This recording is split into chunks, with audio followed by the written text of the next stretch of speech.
welcome back to my author commentary for A Prince of Song and Shade. Today we're up to chapter 11, and if I said I loved the last chapter, this one was even better. Absolute chef's kiss of a chapter, if I do say so myself. We get Talyn's reunion with the wolves, of course, which is what we've been building up to since the beginning, or since basically Talyn got on that ship at the end of A Tale of Stars and Shadow to go home. I know me as the author was just waiting for her to get back with her wolves and reunite with them, and I hope you as the readers have felt the same way.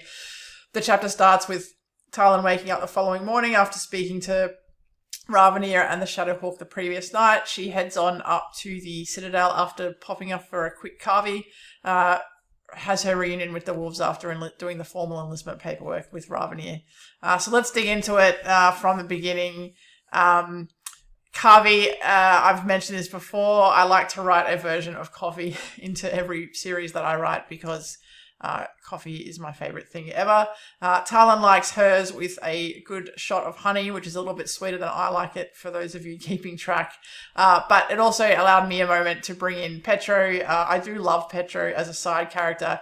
He's just a normal citizen of Dock City. He runs a cafe, he makes carvy, and he helps the Shadowhawk out on the side. But he's just like a lovely young man. It's nice to have little, almost slice of life, but just normal people characters. I like to have those kind of pop in and out to build out the world a little bit and make it feel a bit more real and not just full of like super warriors like Talyn or song majors like Ewan.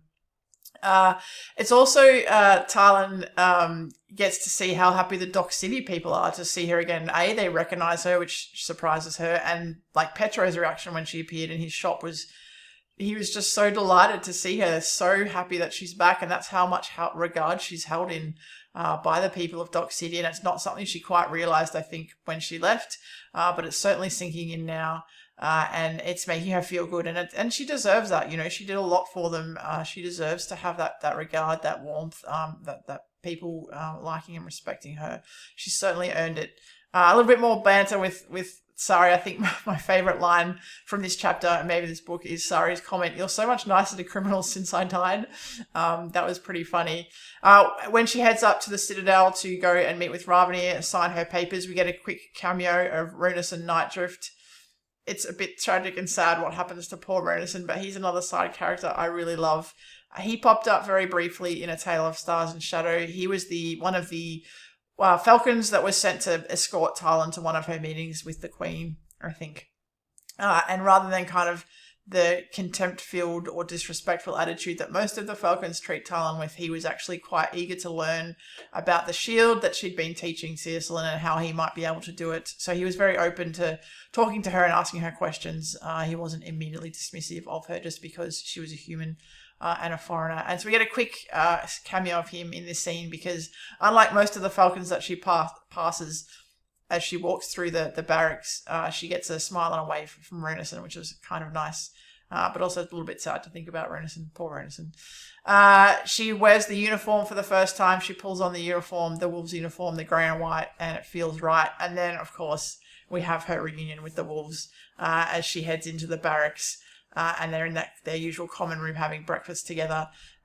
They are together, they're ribbing each other, they're joking around. They're a very tightly knit unit that hasn't changed since Talyn left.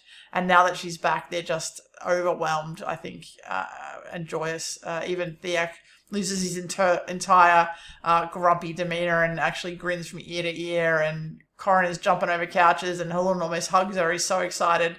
And again, I think that's a bit of joy that Talyn deserves. She's been through a lot. She's done a lot.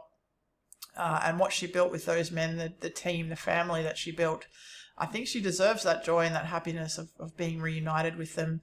Even though this isn't all a silver lining. So in one of the things that came up in her conversation with Ravenir is that if she's enlisting with the Wolves as a member of the Wingguard, she doesn't report directly to the Falcon anymore. She reports to the flight leader, and that is Adrian Iceflight, who is the awful piece of human filth who was sexually assaulting a servant up at the Citadel that Talyn stumbled across towards the end of A Tale of Stars and Shadow, and was one of the main reasons that made her decide that leaving was the right thing to do, and that kind of prompted her to actually leave and not stay.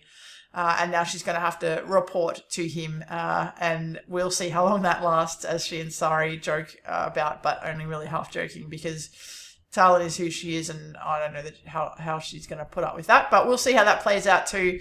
So yes, not all the silver lining, but an absolute delight to have Talyn reunite with her wolves and with the people in Dock City that have come to love and respect her. So a lovely chapter, probably the last of the really high points before we start getting into all the travails of this book and subsequent books. So a really nice place to be before we head on to chapter 12 soon. As always, any comments or questions, drop them below. I'd love to answer it. Happy to address them in the next video. Otherwise, I look forward to seeing you then, and I hope you have a great day.